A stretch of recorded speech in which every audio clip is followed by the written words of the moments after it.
South Africa is commemorating Human Rights Day today in honor of those who were killed in the Sharpeville massacre 65 years ago. Some background for you. 69 peaceful protesters were killed by apartheid police, with more than 100 others injured. So today we're asking, how much has changed since then? According to a World Bank report, South Africa has the highest level of inequality in the world, with extreme levels of poverty and a rising unemployment rate. Many are questioning what we have to celebrate on this Human Rights Day. For some political analysis, Asanda Ngoasheng, it's great to talk to you. Thanks for coming on. And I hope, Asanda, that you spent part of your Human Rights Day public holiday watching the address by Deputy President Paul Mashatile. He's in the Eastern Cape. He's just given the official address from government. And before then, introducing him was the Sport, Arts and Culture Minister, Gayton McKenzie, who thanked the Deputy President for taking him along on an international trip. So with that in the background, I remind our viewers of a package by Newzroom Africa's Sipa Kema. She looked into the challenges of hunger in the Eastern Cape. A 13-year-old boy who died after drinking a poisonous liquid while searching for food in the bin. Malnutrition is widespread in the province where the Deputy President and Gayton McKenzie were speaking today. It seemed out of touch, particularly the Sport Minister's introduction to that speech by the Deputy President. What did you make of it? Well, I think, we are in a country that sometimes has missteps, particularly by politicians, in terms of not being able to read the tone of the country and also the tone and the time and the place for things. So we have politicians who like to make jokes, sometimes at inappropriate times. And I think, the Eastern Cape, unfortunately, it's a province I actually was born in and I was raised in.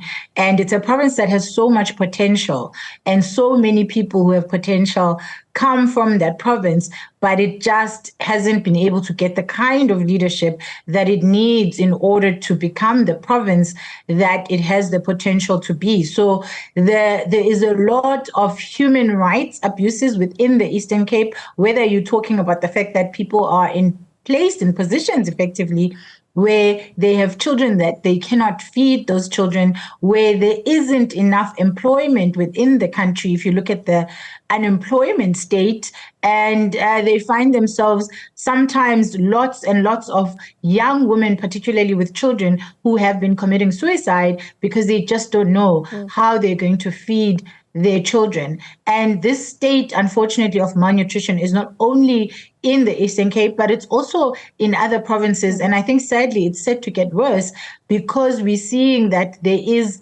a post-COVID pushback in terms of economies, where economies that were expected to make some headway in terms of increasing their GDP have just simply been unable to.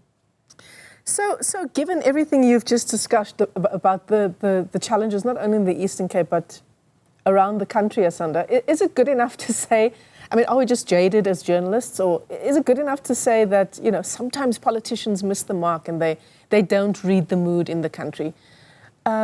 Is that good enough?